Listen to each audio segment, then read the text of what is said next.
What happens when a billionaire CEO, betrayed once before, decides that trust must be tested again? And what if the person he chooses to test is the one woman whose honesty could change his life forever? In the heart of Boston's glass towers. Lives. Graham Whitaker, a man with wealth, power, and scars hidden behind boardroom doors. Beside him, by chance and choice, stands Claire Sutton, an executive assistant from a modest background, carrying not only her planner and discipline, but the weight of her mother's failing health. Their story begins with suspicion, grows through storms both real and imagined, and forces one question: can love survive if it's built on a test, or can integrity rewrite the rules of power? One quiet act at a time. This is not just a story about wealth, it's about second chances, about learning that true strength comes not from control, but from trust. If this story moves you, don't forget to like, share, and subscribe to our channel. Now, let's begin. Millionaire CEO tested his secretary's loyalty and fell madly in love with her integrity. Boston Seaport shimmered at dusk, the waterfront alive with lights that bounced off the frozen harbor. The glass tower that bore Graham Whitaker's name caught the glow like a prism, each reflection brighter than the last. To passers-by, it was a monument to progress, the headquarters of a company that promised cleaner energy and a brighter future. To Graham himself, it was something different, an elegant fortress where success lived alongside silence. At 44, Graham had everything he had once told himself he wanted: a corner office that seemed to float above the city, a reputation for bold leadership and renewable energy, the kind of wealth that made the world open its doors. Yet, as night settled in, he felt the familiar echo of emptiness. It lived in the polished floor that clicked with every lonely footstep, in the hum of the HVAC system that replaced conversation, in the way his office glass reflected him back at himself, alone, untouchable, guarded. The habit of guarding had become second nature. Years ago, betrayal had come in the shape of a woman he once trusted with both his heart and his business. She had left him with a broken engagement, a fractured company, and a conviction that loyalty was fragile. Since then, Graham measured trust not by words but by tests. He would set the stage, plant temptations, and watch closely. It was not kindness that guided him, but fear. Fear that if he let down his guard, history would repeat itself. This evening, as the last rays turned the Charles River pink, Graham reviewed the file of his newest hire, Claire Sutton, 35 years old, born and raised in Western Massachusetts, educated at a state university, a solid track record in administrative leadership. Nothing flashy, nothing exaggerated. Her references spoke of precision, resilience, and a mind like clockwork. Yet what caught his eye was not her resume. It was the small note tucked at the end of her background check: primary caregiver for her mother, undergoing treatment for heart disease. To Graham, that line revealed more than any credential. It told him she had pressure, responsibility, and reasons she might bend. He had learned to see vulnerabilities not with sympathy, but with calculation. Would she guard her integrity under strain, or would she break if the reward was large enough? The next morning brought Claire's first day. She walked into the glass tower in a modest navy suit, carrying not a designer bag but a worn leather tote. In her hands was a paper planner, pages marked with color-coded tabs and tiny notes. In a building run by digital calendars and automated systems, her planner seemed almost out of place. Yet, when she sat at her desk, the small book grounded her. Graham watched her through the glass of his office, not overtly, but with the practiced glance of someone who had learned to observe without seeming to. He noticed how she greeted the receptionist by name after hearing it only once, how she set her coffee not near her keyboard, but safely on a coaster, as though respect extended even to furniture, how she paused before answering a question, choosing clarity over speed, small details, yet they spoke of something steady beneath the surface. His own desk, by contrast, gleamed with minimalism. No photos, no plants, no personal items, only a laptop, a fountain pen, and a single-frame certificate from MIT. The The walls of his office rose in glass and steel, designed to signal transparency, but in truth, creating distance. Graham lived inside a symbol of openness while practicing caution at every turn. The contrast between him and Claire struck sharper as the day unfolded. When a meeting request came in, she didn't just schedule it. She checked travel times, weather forecasts, and even noted the dietary restrictions of attendees. She anticipated, she prevented mistakes before they could occur. She carried herself not with ambition on her sleeve, but with quiet competence. Still, Graham knew better than to take first impressions as truth. Everyone wore their best face at the start. The real measure came when pressure rose, when choices cut close to bone. That was when character revealed itself. And Graham was not about to entrust his company, or his guarded heart, to anyone untested.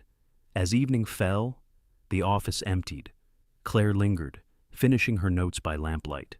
Graham passed by, his steps silent on the carpet. He glanced at her planner lying open. Each task was checked off, each page neat but not obsessive. In the corner, written small, was a line mom's appointment, Tuesday 9 a.m. A reminder not hidden, not coded, simply placed among work duties as though both belonged to the same life. That detail stayed with him. Many in his circle of executives would have kept personal matters invisible, protecting appearances. Claire made no effort to disguise her reality. She was here to work, but she was also a daughter carrying weight beyond these walls. Back in his office, Graham closed the blinds. He stood at the window a long time, looking at the city lights stretching toward the horizon. Trust. The word itself felt dangerous. He knew his board expected efficiency. Investors expected results. They did not care if he trusted his secretary. But Graham cared, because history had carved caution into him. He could not risk proximity without proof. And so, as the clock struck 9 and the tower settled into silence, Graham decided Claire Sutton would be tested, not in ways she could anticipate, but in subtle trials woven into her days. He would see if her loyalty was genuine or merely convenience. He would watch if her integrity bent under weight or held firm. He told himself it was business. In truth, it was personal. Outside, snow began to drift against the harbor, flakes catching the streetlight glow. Graham gathered his coat and glanced once more at the planner on Claire's desk as he passed. She was writing her final note for the day, pen moving with calm certainty. He didn't stop. He didn't speak. But as he entered the elevator, he whispered to the empty air, words that were more a challenge to himself than to her. Earn it. The doors closed, and with them began a test that would measure not only Claire's loyalty, but his own capacity to believe again. Sometimes the smallest habits tell the biggest truths. A week at a desk can reveal a lifetime of character. For Graham Whitaker, that first week of Claire Sutton's presence became a quiet study in detail. Monday began with a schedule crisis. A key investor had flown in a day early, demanding a meeting that wasn't on the calendar. Graham expected the usual scramble calls, delays, apologies. Instead, Claire stepped into his doorway with a printed agenda already in hand. She had shifted 2 less urgent meetings, booked a quiet conference room, and arranged a car to collect the investor from the hotel. 10 minutes buffer, she said simply, sliding the agenda onto his desk. So, you're not rushed between calls. The investor left the building later that afternoon, praising Graham's efficiency. Graham knew better. The efficiency had been hers. He had seen assistants cover emergencies before, but rarely with such calm foresight. Most people reacted. Claire anticipated. By midweek, a new pattern emerged. At the close of each day, Graham received a crisp recap. Email meetings held, decisions made, tasks assigned. Each note carried a timestamp, a digital signature, and links to supporting documents. No vague language. No missing pieces. Everything accounted for. It struck him how naturally she documented, as though transparency wasn't effort but instinct. He thought of his own past, of secrets hidden until too late, of betrayal that had thrived in shadows. In Claire's system, there was no room for shadows. Small details revealed her values more than her reports. On Tuesday morning, she left a small basket in the break room, homemade blueberry muffins, still warm. A folded card read, "Contains nuts. Please avoid if allergic." Graham overheard the receptionist marveling. Nobody ever labels these things. She even thought of that. Graham noted it quietly. The muffins weren't grand, but they carried thoughtfulness, the kind that considered others' needs before they asked. In his world of power lunches and catered spreads, that simple gesture seemed more radical than any gourmet dish. He also noticed what she refused. A courier delivered a glossy holiday basket from a vendor known for pressing favors. Claire accepted it politely, logged it in the gift register, and arranged to donate it to a local shelter. She informed the vendor's rep with a calm tone. "Company policy. We appreciate the gesture, but we keep our work independent." The rep looked disappointed. Claire did not flinch. Graham watched from his office doorway, unseen, and felt something he hadn't in years: relief. Someone else was drawing lines in the sand without needing his direction. By Friday, Claire's presence had begun to change the office atmosphere. Staff who once kept their heads down now lingered at her desk with questions. She answered patiently, never rushed, never condescending. Her planner lay open each time, a map of neat handwriting and color-coded notes. She jotted updates with a fountain pen, the kind of old-fashioned tool few used anymore. Graham found himself wondering about the woman behind the planner. What life shaped her habits? What choices taught her to guard integrity so fiercely? He caught glimpses of a phone call in the hall where her voice softened. "Yes, Mom. Tuesday morning, I'll be there." Or the way she checked the clock precisely at 5, not to leave early, but to confirm medication reminders she had set. And yet, for all the openness of her habits, Graham's old instincts whispered caution. Anyone could look perfect in week 1. True loyalty revealed itself when tested. Late Friday afternoon, as the office thinned and the sky turned amber over the harbor, a courier delivered another envelope. This one bore no company logo, just Claire's name in block letters. She opened it at her desk, brow furrowing. Inside lay a polished card, $500 at a luxury department store, and a slip of paper with a typed message. "For your hard work this week. A little appreciation. Hope to continue our partnership with your office." The sender was a vendor Graham knew well, one who had fought for contracts aggressively in the past. The card was not a gift.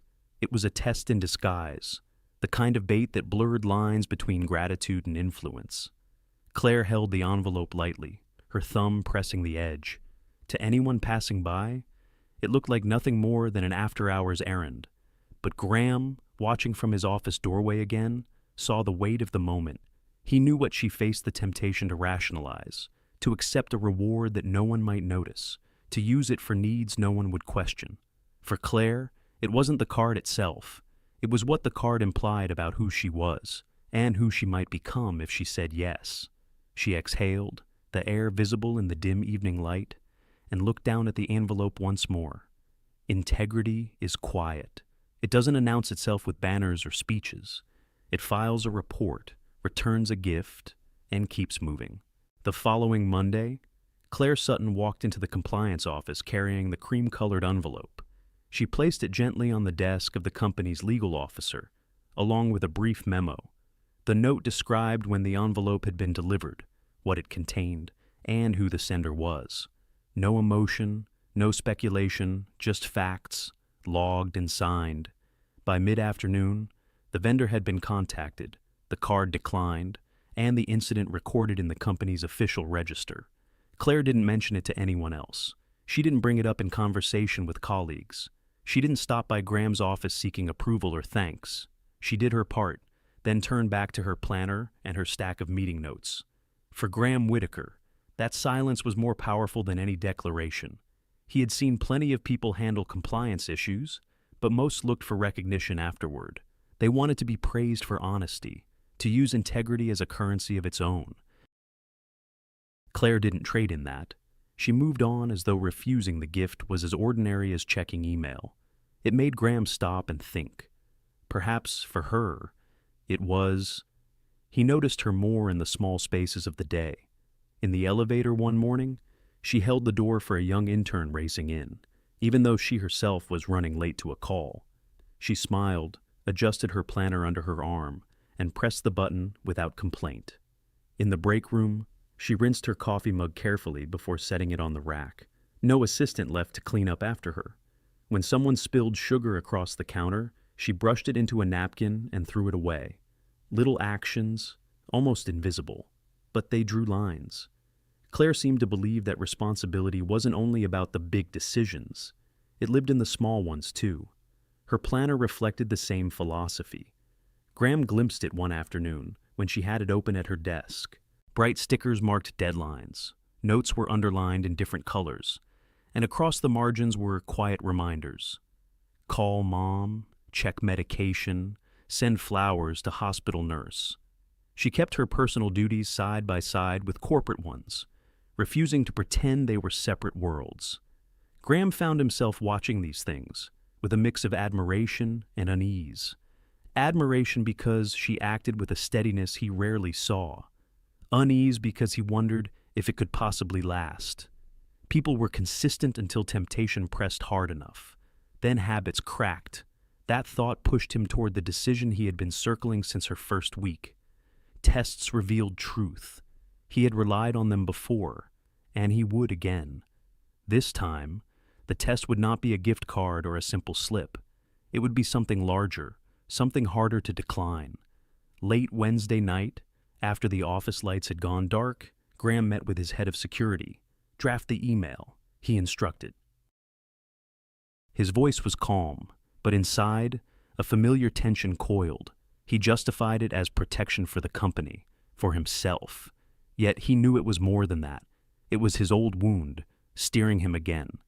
By Thursday morning, the email waited in Claire's inbox. It bore the name of a competitor, polished and professional. The offer was enticing an executive assistant position with double her current salary, stock options, and the promise of autonomy to build her own department. The message praised her diligence, hinted at having observed her talent, and invited her to discuss opportunities in confidence. Claire read it at her desk, brow knitting slightly. She scrolled down, eyes narrowing at the generous package. For a moment, her reflection caught in the screen, framed by the glow of opportunity. Anyone else might have paused with excitement, heart racing at the prospect. Instead, Claire reached for her pen. She opened her planner, turned to a fresh page, and began drafting notes. Not a reply to the offer, but a record of receipt date, time, sender. Her pen moved steadily, her lips pressed together in thought. She leaned back, exhaled, and stared at the email again. Then she clicked forward. The subject line she typed was simple: potential conflict of interest, unsolicited job offer. Her cursor hovered a moment before she hit send. Not to the competitor, but to the compliance department. In Graham's office, unseen behind his glass wall. He watched her shoulders relax slightly once the message was gone. She returned to her planner, ticking off the next meeting task as though nothing unusual had happened. The test had been set, the line had been drawn, and Claire had chosen to stand on the side that mattered. A glittering door swings open. The truest test is not choosing which path to take, but which doors to leave closed. The email from the competitor stayed in Claire Sutton's inbox for less than 15 minutes. She did not dwell on it, did not reread the generous promises, did not let herself imagine what it might feel like to walk into a corner office in another city with double her salary and the promise of autonomy. Instead, she forwarded it to the Human Resources Department, copying compliance with a short note: unsolicited offer, potential conflict of interest, documented as received. There was no drama in her action, no inner speech of sacrifice. To Claire, it was simple. Her role demanded integrity, and integrity demanded record-keeping. She added the incident to her planner, noting the date, the sender, and the time she had forwarded it. Then she closed the email, turned to her task list, and carried on. By early afternoon, a formal acknowledgement came back from compliance, thanking her for reporting. HR flagged the email for further review. Claire filed the responses in her neatly organized system and checked the matter off her list. In his office, Graham Whitaker received the report too. He read the forwarded email, then her brief summary. There was no flourish, no attempt to show her worth. She hadn't even CC'd him directly. His copy came through standard compliance routing. For the second time in 2 weeks, she had taken a test he had set and treated it like routine housekeeping. No performance, no bargaining chip, just work. Graham leaned back in his chair, fingers steepled, eyes drawn to the harbor beyond the window. Something in his chest eased, though he would not admit it aloud. Integrity, when it was real, didn't need witnesses. Meanwhile, Claire returned to the small rhythm of office life. She called a repair service for the espresso machine that had been sputtering for days, explaining carefully to the receptionist what the issue was so the technician would bring the right part. She checked in with catering for the board's extended meeting, balancing vegetarian requests with the need for protein-heavy options. She arranged sandwich trays for staff working late, making sure nobody was left hungry through the evening. There was nothing grand in these tasks, yet they built an environment where people felt considered, where order replaced chaos. Claire moved through it all with a calm presence, pen scratching across her planner as she ticked each duty completed. Her phone buzzed once with a personal reminder, her mother's cardiology appointment in 2 days. She silenced the alert, underlined it on her planner, and kept going. She never blended the two worlds in conversation, but the planner told the truth. Her life was lived in layers, each one demanding care. Not once did she knock on Graham's door to ask if he had seen her report.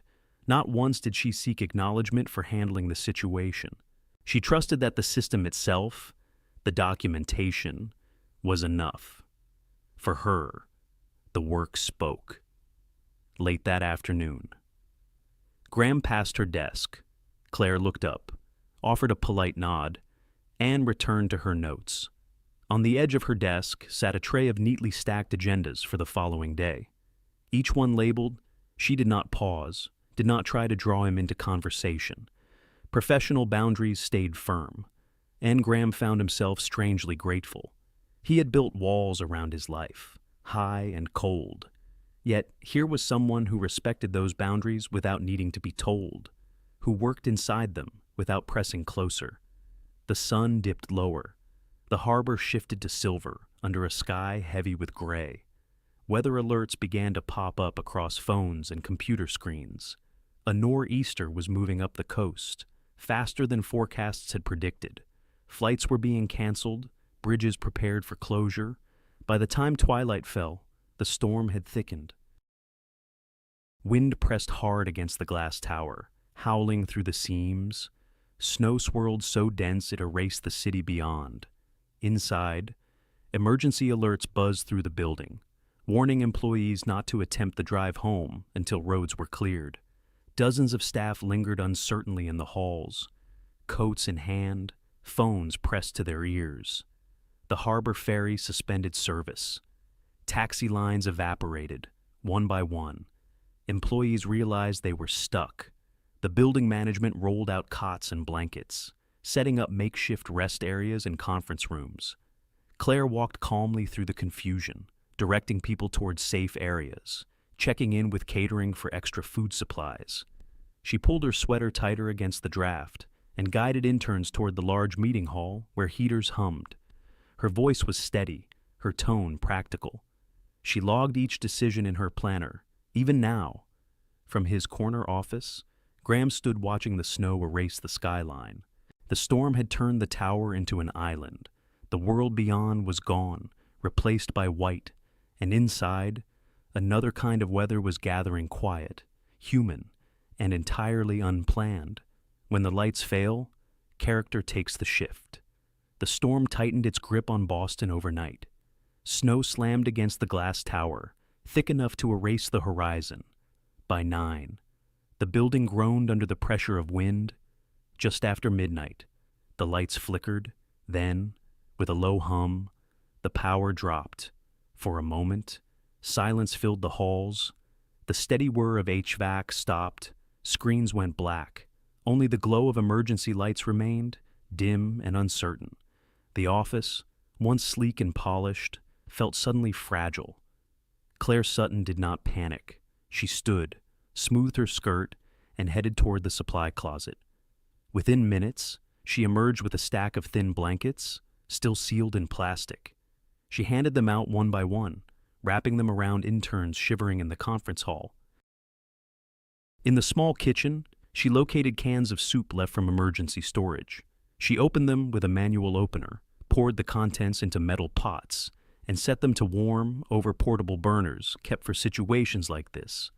The smell of chicken broth soon softened the air, giving comfort where heat could not. She moved quietly from group to group, kneeling to meet eye level, asking simple questions. Are you warm enough? Do you need water? Do you want to call someone before the cell towers fill? Her voice steadied the atmosphere, keeping panic from rising. Graham Whitaker stood in the doorway of his darkened office, watching. His people looked to her, not him, in those hours. And she gave without fanfare, not commanding but guiding. Her care was not sentimental. It was organized, efficient, the kind that saved both comfort and dignity. Around 2 a.m, Graham wandered into the break room. Claire was ladling soup into paper cups, her hair pulled back, her face pale but focused. She offered him one without pause. "You should eat," she said softly. He accepted, feeling the warmth seep through the thin cup into his palms. They sat across from each other at the small table, the dim red glow of exit signs their only light. For a while, they said little. Words felt heavy in the hush of the storm. Instead, small gestures carried meaning. She pulled her blanket tighter and asked quietly if he had family nearby. He hesitated, then admitted, no one left in Boston. He did not mention the broken engagement, the trust fractured years before. She nodded once, eyes steady but kind. "My mother's in Springfield. I check in twice a day." She didn't elaborate, didn't explain the hospital bills or the nights she stayed awake balancing ledgers of time and money, but her presence carried it all. They sat like that, two people sharing warmth not just from soup but from honesty, stripped of the glass walls and titles that usually separated them. By dawn, the storm loosened. Snow still covered the city, but the fiercest winds had passed. A low cheer rose as the emergency lights brightened slightly, powered by backup generators. People stretched, called loved ones, prepared for the dig-out to begin. Relief moved through the building like a slow exhale. Staff packed their things, waiting for word that roads would reopen. Claire slipped back to her desk, planner open, pen steady.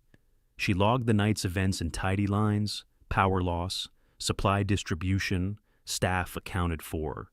It was not for credit. It was because records mattered. At 8, her phone buzzed with a new notification, a direct deposit alert. She frowned. Payroll wasn't due for another week. Opening her banking app, she froze. $75,000. Marked as refund vendor. Her chest tightened. She scrolled again, certain it was a mistake. The numbers stayed. The sender line carried a familiar name, one of the company's major contractors. Money that was never hers. Sitting suddenly in her account. For a moment, her hands trembled. The sum was larger than a year's salary, enough to cover her mother's surgeries, medication, debts, enough to ease every sleepless night she'd carried alone. Temptation flickered, but only for a breath. Claire closed her eyes, inhaled once, then tapped through the banking menu. Her finger hovered over the screen. Not transfer, not withdraw. She selected freeze account. The system asked for confirmation. She pressed yes. Her account locked. The funds untouchable. She sat back in her chair, heart pounding. She whispered into the still air, steady and firm, as if reminding herself, not mine. Fear pricked at her. What if it had been deliberate?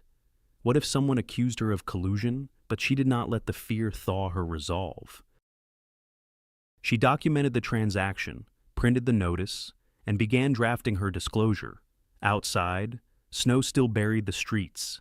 Inside, another kind of storm had broken, and Claire had met it with the same quiet steadiness she carried through every other test. Need knocks. Integrity answers sometimes with trembling hands. Claire Sutton sat at her desk with the glow of her laptop washing over her pale face. The $75,000 still showed in her banking app, frozen but undeniable. She had done the right thing the night before, locking it down before even 1 cent could move, yet the figure pressed against her mind, heavy as stone. Her phone buzzed again with a hospital reminder. Her mother's procedure had been advanced. The cardiologist wanted to schedule intervention within the month. Costs loomed tens of thousands even after insurance. Claire closed her eyes, steadying her breath. The temptation to keep the money was no longer abstract. It was personal, sharp, urgent. Still, she picked up the phone and called the bank. Freeze confirmed. The representative told her, "We'll log it as potential fraud until your employer provides instructions." Claire thanked her, voice even, though her hand shook as she hung up. Next came the company. She typed a formal memo, attaching screenshots of the transaction, timestamps, and her own account log. She sent it simultaneously to the CFO, compliance, and legal. Then she printed hard copies, slid them into a folder, and carried it down the hushed hallway herself. At compliance, she placed the folder on the officer's desk. "This isn't mine," she said simply. Her tone was calm, but her knuckles whitened around the planner she held in her other hand. The investigation began immediately. By mid-afternoon, whispers ran through the upper floors. Someone had tried to funnel money into the new executive assistant's account. Was it a bribe, a refund, a clerical error, legal theories piled up? The likeliest explanation pointed to a vendor attempting to secure priority access to Graham Whitaker himself. Using Claire as the channel, Graham received the report with a chill running down his spine. He had known about the test. He had approved it. Legal had staged the transfer with all the proper safeguards, believing it was a controlled scenario to measure integrity. But now, reading Claire's memo, formal, unflinching, precise, he felt none of the relief he had expected. Instead, shame pressed close. He saw the cost she carried, the pressure of her mother's failing heart, the weight of bills no assistant's salary could ease. He imagined her sitting at her small kitchen table, calculator in hand, choosing between medication and rent. And he had thrown $75,000 in her path as bait. The trap was his, not hers. Claire, meanwhile, moved forward with the same steady rhythm she carried through every challenge. She coordinated postponed meetings, rescheduled flights canceled by the storm, and ordered new supplies for the break room. When staff asked if she was all right after the long night, she nodded, smiled faintly, and kept working. But when the compliance officer returned later that day with forms requiring her signature, she paused. The documents declared formally that she had received the funds, had not touched them, and requested the company trace the source fully. Her hand hovered over the pen. She thought of her mother lying in a hospital bed, monitors blinking, nurses adjusting lines. She thought of the bill waiting in her mailbox, the one she hadn't dared to open yet. Her chest tightened. The pen trembled. Then she lowered it to the page. She signed, one page, then the next, line after line. She affirmed that the money was not hers, that she wanted it investigated, that she would rather struggle openly than survive on shadows. She handed the forms back with steady fingers. "Please confirm receipt," she said. Her voice was quiet, but it did not break. The officer nodded, impressed, almost moved. "We'll trace every cent." Graham read the signed documents later that evening in his office. He stared at her signature, neat, clear, unwavering. Each line felt like a mirror held to his own face. He had thought the test was about her. In truth, it was about him. He had doubted her without cause, projected his old wounds onto someone who deserved trust from the start. The sting of that realization settled deep. Through the glass, he watched Claire leave for the night, tote bag over her shoulder, planner tucked against her chest. She moved like someone carrying both burden and strength, refusing to let either define her alone. And for the first time in years, Graham wondered if the next test had nothing to do with her integrity. Maybe the next test would be his, whether he could stop building traps and start building trust. Rumors move faster than truth, especially in a quiet office with bright glass walls. Within days of the frozen account incident, whispers began to slide through the halls of Whitaker Renewable. They started small, an overheard sentence at the coffee machine, a comment in the elevator. Did you hear the new assistant got money wired into her account by lunchtime? The details shifted. She took it, but returned it once she was caught. By the next morning, she's playing the long game. She knows how to catch the CEO's eye. The walls of glass reflected ambition and innovation to the outside world. Inside, they amplified gossip, bouncing it from one workstation to another until the air itself felt charged. Claire Sutton walked through it quietly, planner under her arm, gaze steady. She heard the half-finished sentences cut off when she entered a room. She saw glances exchanged, lips pressed tight as though holding back laughter or suspicion. She did not confront the talk directly. Instead, she gathered records. She compiled a packet of documentation, the bank notification, her freeze request, the compliance report, her signed declarations. Every email, every timestamp, every memo was included. It was not a defense made of words. It was proof made of paper. She handed copies to legal, to compliance, and finally, to Graham Whitaker himself. Full transparency, she said. Her voice did not tremble. Outside the building, the storm grew louder. On an anonymous message board used by finance insiders, a post appeared claiming unethical payments tied to Whitaker Renewable Executive Office. It twisted fact into innuendo, suggesting favoritism, hidden deals, even romantic entanglements. Short sellers seized the narrative. A research note circulated online, hinting that corporate governance concerns could affect valuation. Shares dipped 2 points in a day. Graham read every word with a clenched jaw. He knew where the trail began with him. With the test he had authorized, believing it would prove something private. Instead, it had fed an atmosphere of suspicion, giving oxygen to lies. He sat in his office that night, city lights flickering beyond the window, and felt the sting of his own making. Claire, meanwhile, kept working.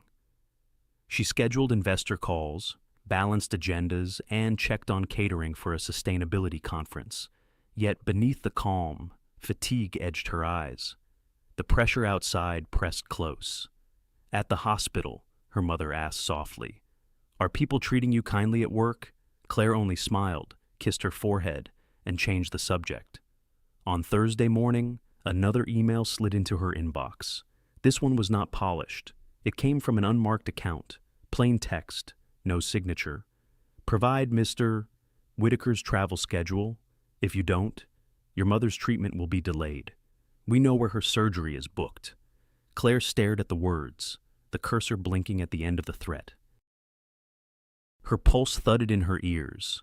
For a long moment, the world narrowed to the glow of the screen and the sound of her own breath.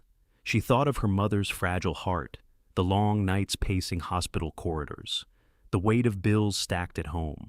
She thought of how easy it would be to forward a calendar invite, to type a list of flights and hotels, a few keystrokes, and fear might loosen its grip. Her hand hovered over the keyboard, then she pulled it back. Slowly, deliberately, she pressed print. The machine hummed, spitting out the single page. She lifted it, slid it into a folder, and closed the flap. Her breath steadied. She would not let fear drive this car. When your heart is on the line, the right thing gets harder, never smaller. Claire Sutton walked into the Boston field office of the FBI with the folder under her arm. Inside were the pages she had printed the threatening email, her memos, her compliance reports. She handed them across the desk to an agent whose face remained unreadable as he scanned the words. "This is not just workplace gossip," Claire said quietly. "They knew my mother's procedure schedule. They tried to use her health against me." The agent nodded. "We've seen overlaps between corporate sabotage and medical interference before. Let's see where this leads." By afternoon, Claire also stood before the company's general counsel, outlining the same facts. She drew a careful connection: the anonymous threats, the timing of the short seller's report, the sudden dip in stock value. The strands wove together into a pattern: her mother's hospital appointments, the fake refund deposit, the rumor mill, all pressing toward one purpose: weaken Graham Whitaker's company for profit. At the hospital, administrators confirmed what chilled her most. Someone had attempted to alter her mother's appointment time, pushing it weeks later under the guise of availability issues. Claire's throat tightened when she heard it. Without the surgery soon, her mother's odds shrank. Legal teams traced the interference. A chain of digital breadcrumbs pointed toward a hedge fund holding large short positions in Whitaker Renewable. The same fund had ties to the vendor who'd accidentally wired the $75,000. Meanwhile, Graham faced his own reckoning. In a conference room with legal, he admitted what he had concealed: the stage transfer, approved under his watch as a test. His words were clipped, stripped of defense. It was my authorization. Full accountability lies with me. He expected anger, perhaps resignation demands. Instead, the room stayed coldly procedural. The board will review, counsel replied. For now, you've created exposure we must manage. When Graham left, his reflection in the glass door looked unfamiliar. For the first time, he saw the cost of his mistrust not in balance sheets, but in Claire's steady handwriting on compliance forms. That evening, the FBI called Claire back. They had connected dots she feared but already sensed: the threats, the rumors, the financial pressure they formed part of an orchestrated scheme, and they wanted her help to end it. If you continue to cooperate, the agent said, we can set a trap, reply to the threats, appear to comply. It will draw them closer. Claire's breath caught. To act as bait meant risk. Risk not only to her, but to her mother, whose health was fragile enough without added delays. Every instinct as a daughter screamed to focus on the surgery, to protect her mother above all else. But another instinct pressed too, the one that told her integrity was not just personal. It was a chain. If she broke it, others would pay later. If she stood, perhaps the chain would hold for more than herself. That night, in her small apartment, she sat at the kitchen table with her planner open. Bills spread across the surface like a map of pressure points: hospital fees, prescriptions, utilities. Her pen hovered, her heart heavy. She pictured her mother's smile, tired but warm. She pictured Graham's face, strained with shame when he read her reports. She pictured the interns at work, the staff who had trusted her with soup and blankets during the storm. The choice was no longer about herself.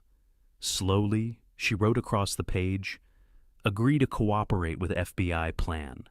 Document everything. Protect Mom by truth, not shortcuts. Her hand shook as she underlined the words. Then she picked up the phone and called her mother. Her voice softened, steady as she could make it. They may try to make things harder, but we'll face it together. You focus on healing. Let me handle the rest.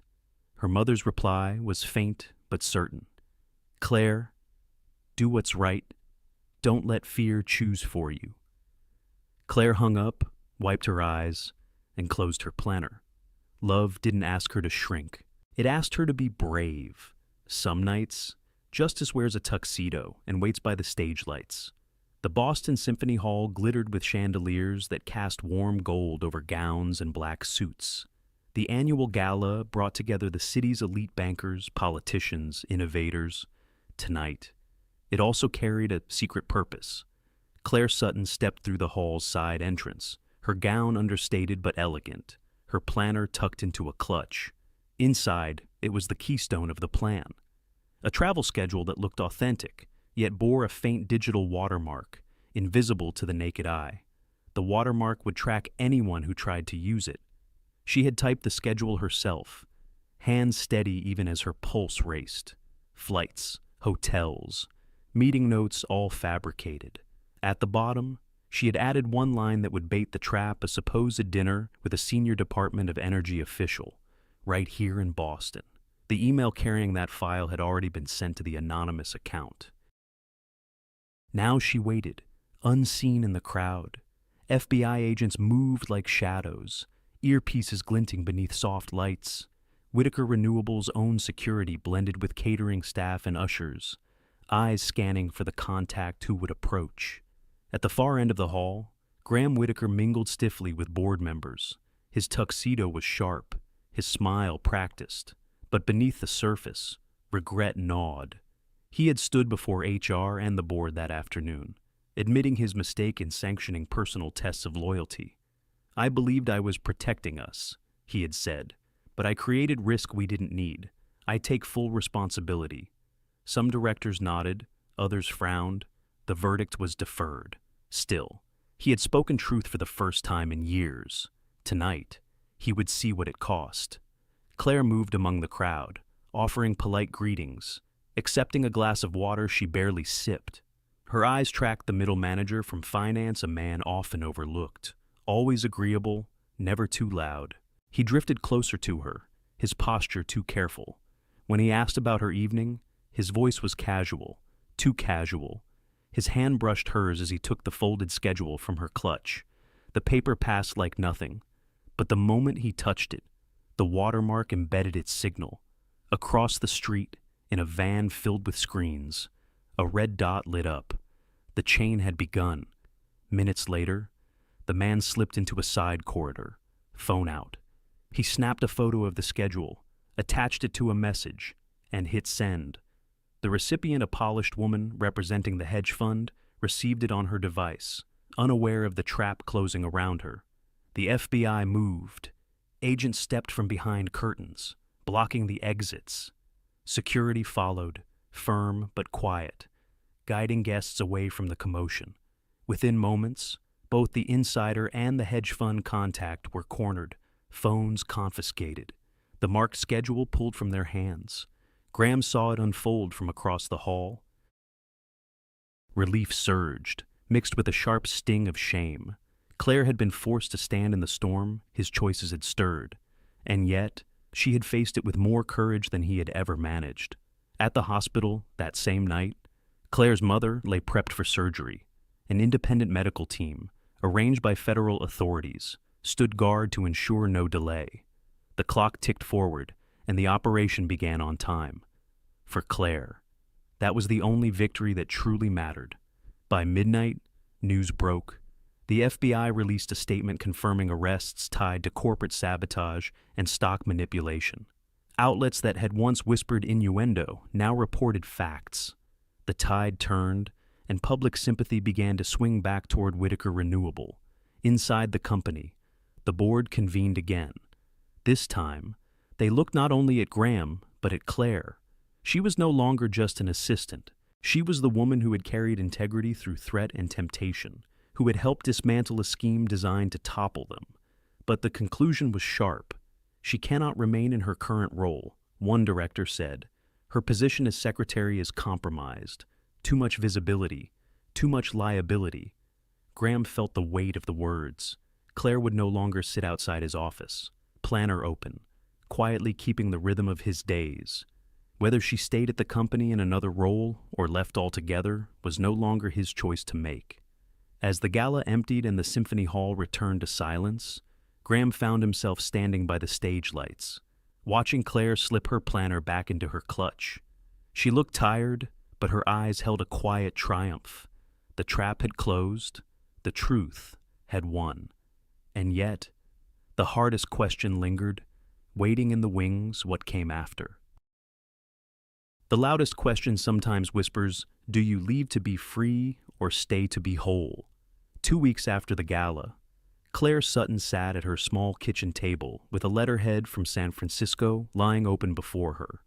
A West Coast technology conglomerate was offering her the title of Operations Director, salary doubled, equity shares generous enough to secure her mother's long-term care, autonomy promised in every line of the contract. The offer glittered, but glitter was not the same as peace. At Whitaker Renewable, the board had moved quickly. Graham Whitaker stepped away from all decisions involving Claire. He sent a written statement to HR and directors effective immediately. I recuse myself from matters regarding Ms. Sutton's compensation or advancement. It was a boundary he should have drawn long before, but now he honored it.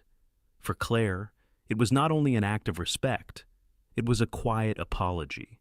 Still, the office air had not fully cleared. Gossip thinned but did not vanish. A few colleagues spoke warmly, others with hesitation. To stay meant living under a microscope. Every decision tested not by systems, but by whispers. To leave meant freedom from suspicion, but also leaving behind the culture she had fought to shape. She carried the dilemma in silence, jotting notes in her planner like a ledger of choices. One page read, leave, independence, higher pay, fresh start. Another, stay, credibility, unfinished work, proof that trust can grow here. At the hospital, her mother recovered slowly from surgery, tubes gone, color returning. She squeezed Claire's hand with surprising strength. One evening, as the sun set through the blinds, Claire told her about the offer. "They want me in California," she said softly. "Big title, big money." Her mother studied her for a long time. "But what do you want?" "Claire, not what pays the bills, not what silences the noise. What gives you peace?" Claire looked down at her hands, remembering the long nights of soup and blankets during the blackout, the steady signatures on compliance forms, the sting of rumors, the strength of standing firm. "I want to build something honest," she whispered. "Not just for me, for the people who come after?" Her mother nodded. "Then money is not the answer. Integrity is." The words settled deep. Back at the office, Claire prepared her response. She drafted a proposal, not a resignation. Her conditions were clear: a formal policy requiring disclosure of personal relationships, a dual reporting line to both Graham and the board, and a protected channel for whistleblowers. She typed them calmly, each sentence precise. It was not bargaining for her position. It was laying bricks for a culture she believed in. The board reviewed her terms. Debate circled, some worried about precedent, others about control. Graham remained silent, hands folded, gaze steady on the table. Finally, the chairwoman spoke. "If she stays under these conditions, we strengthen not weaken our governance." The motion carried. That evening, Claire sat again at her kitchen table. The San Francisco contract still lay there, its deadline near. She picked up her pen, hesitated only a moment, then wrote one word across the bottom. "Decline." She folded the paper, slid it into the return envelope, and set it aside. The offer expired. Her resolve did not. She called her mother, her voice calm, carrying both weight and lightness. "I'm staying, not because it's easier, because it's right." Her mother's laugh, soft and tired but real, answered back, "That's my girl." Next came the hard work not of leaving, but of healing. Healing doesn't erase scars. It teaches you how to live with them and love through them. Spring came late to Boston, the kind where sunlight lingers, but the wind still carries salt from the harbor. In the tall glass tower, change had taken root. Claire Sutton no longer sat outside Graham Whitaker's office, fielding his calls and guarding his calendar. After weeks of careful transition, she had accepted a new role, chief of staff, reporting directly to the COO. It placed her outside Graham's direct line, a buffer of governance that preserved professionalism while honoring her contributions. The adjustment was not without tension. Some whispered she had been promoted out of sight. Others said it was a clever move to keep her influence without scandal. Claire ignored the noise. What mattered was the substance. Her first project was the trust code. She rolled out clear policies, strict anti-gift limits, anonymous whistleblower channels, and mandatory ethics training. The code was not lofty words, it was practical steps. Employees received cards for wallets, quick references for what to do if faced with a bribe or conflict. Managers attended workshops, some grumbling at first, but gradually admitting the sessions made them rethink habits. The office shifted, small but noticeable.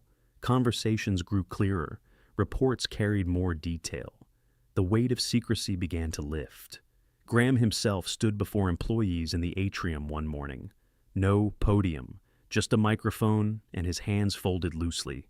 "I owe you an apology," he said, his voice steady. For years, I believed trust had to be tested, not earned. That mistake put this company, and people I value, at risk. I will not lead that way again. From now on, I will build by empowering, not controlling. The silence that followed was thick, not hostile, but heavy. Then came applause, slow, uneven, yet real. Graham exhaled, as though shedding a weight that had lived on his shoulders too long.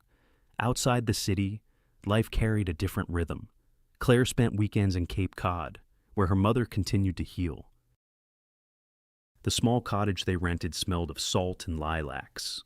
Claire brewed tea, folded laundry, and read aloud from magazines while her mother dozed in the sun. On those quiet afternoons, Graham sometimes joined, arriving without fanfare. He brought groceries, or books her mother had once mentioned. He never stayed long, never imposed. Instead, he offered presence like a steady shoreline solid, dependable, respectful of space. What Claire did not know was that he had begun funding a cardiac research grant through an anonymous foundation called Harbor Light. He wanted her mother's strength restored, not as repayment, but as gratitude. Gratitude for the daughter who had taught him trust could be rebuilt. In the boardroom, he kept his promise. He delegated, invited input, let silence stretch until others filled it with ideas. It was not easy. Old habits tugged, the urge to test or control rising like tides. But each time, he reminded himself scars were not excuses. They were lessons. One evening, after a long day, Graham opened a drawer in his Beacon Hill home. Inside lay a small box. He lifted it, thumb tracing the edge. The ring inside was simple, but strong, a band of white gold, set with a modest diamond framed by 2 sapphires. It was not wealth on display. It was a quiet symbol of endurance, of second chances. He imagined kneeling, imagined Claire's eyes widening, her planner tucked under her arm even in that moment. He imagined her laughter, her tears. But then the doubt came. Was it too soon? Would proposing now collapse the fragile bridge they had only begun to build? Was he asking her to carry his healing as well as her own? He closed the box and slipped it back into the drawer. For now, love was patience. Commitment was waiting for the right kind of quiet. On Cape Cod, the tide whispered against the shore. Claire walked the beach with her mother's arm looped through hers. They talked of recipes, neighbors, spring blooms. Claire's planner stayed closed that evening. Her heart, however, remained open steady, scarred, but unafraid. Some bridges took years to build. This one was worth every step. Some loves don't arrive with thunder. They arrive like a lighthouse, steady, faithful, and warm. Cape Cod sky blushed with the soft orange of late summer. Waves lapped the shore in gentle rhythm, as if the ocean itself had slowed to listen. Claire Sutton walked barefoot along the sand, her mother resting in a chair nearby, wrapped in a shawl, though her cheeks carried the glow of health again. Graham Whitaker walked beside Claire, the box in his pocket heavier than stone, though it was small enough to vanish in his hand. Tonight was not about spectacle. It was about truth. He stopped near a weathered dock, the wood creaking with memory of storms survived. Claire turned, puzzled by his pause. Then he opened the box. Inside lay a ring, not new, not extravagant. It was his grandmother's band, restored and softened into a style that spoke of endurance more than display. A modest diamond, framed by engravings of waves and light. I had it reset, he said quietly. Not to make it richer, but to make it honest. To honor what we've built. Claire's breath caught. The planner she carried slipped from her hand into the sand. She pressed her fingers to her lips, eyes wet with a joy she had never dared imagine. Yes, she whispered, then steadier. Yes. He slid the ring onto her finger, where it glowed in the fading sun like a lantern. Weeks later, Whitaker Renewable announced the engagement not with fanfare, but with clarity. HR and the board confirmed all protocols. Claire remained independent in her role, her reporting line clear, her professional standing intact. Transparency was the foundation. Trust was no longer private, it was institutional. Their wedding came in late autumn, beneath maple leaves turning crimson. A small chapel in New England, family and close colleagues gathered. Claire's mother walked slowly but proudly down the aisle. Her strength returned. Graham's vows were simple. I promise not to test you. I promise to trust you. Claire's reply was equally steady. I promise to keep building, with honesty, with courage, with us. The reception was modest, tables set with pumpkin centerpieces, candles flickering against the chill.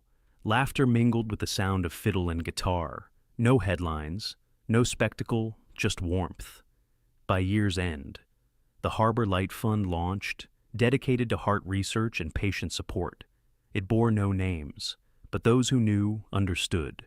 Claire's mother cut the ribbon at the small ceremony, her hand firm as she smiled into the autumn wind. Inside the company, culture shifted for good. The trust code became standard.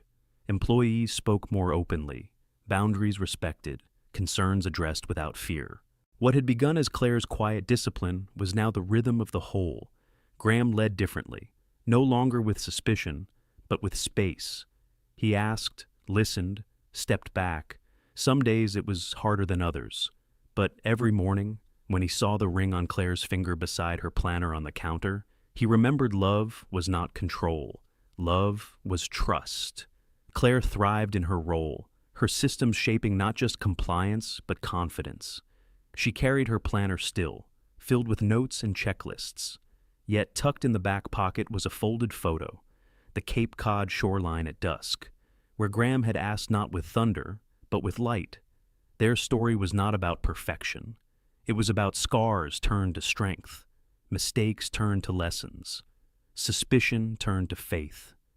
One evening, as winter neared, they returned to the same dock. Waves touched the sand with cold hands, the lighthouse in the distance sweeping its beams slow and sure. They walked together, hand in hand, neither rushing nor hesitating. The harbor light shone, steady against the dark, and they kept walking, learning the art they both needed most, staying. In the end, Graham and Claire's journey teaches us something deeper than a love story. It reminds us that trust is not built in a single grand gesture, it is earned, patiently, through small and steady choices. Many of us know the sting of betrayal, the weight of doubt, the temptation to control what feels fragile.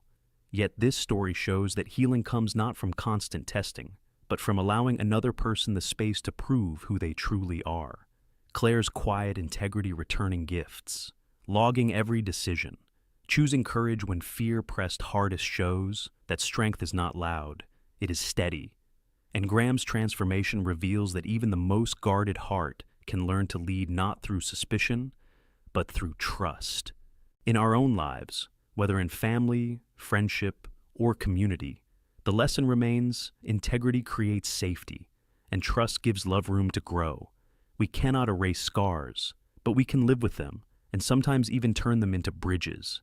So, when life offers the choice between fear and trust, let us remember this true security is not in control, but in faith in ourselves, and in the people who have earned their place beside us. Thank you, dear friends, for spending your time with this story. If Graham and Claire's journey touched your heart, we invite you to keep this circle of stories alive. Please like, share, and subscribe to our channel, so together we can continue exploring tales of love, trust, and second chances. Your support means the world to us.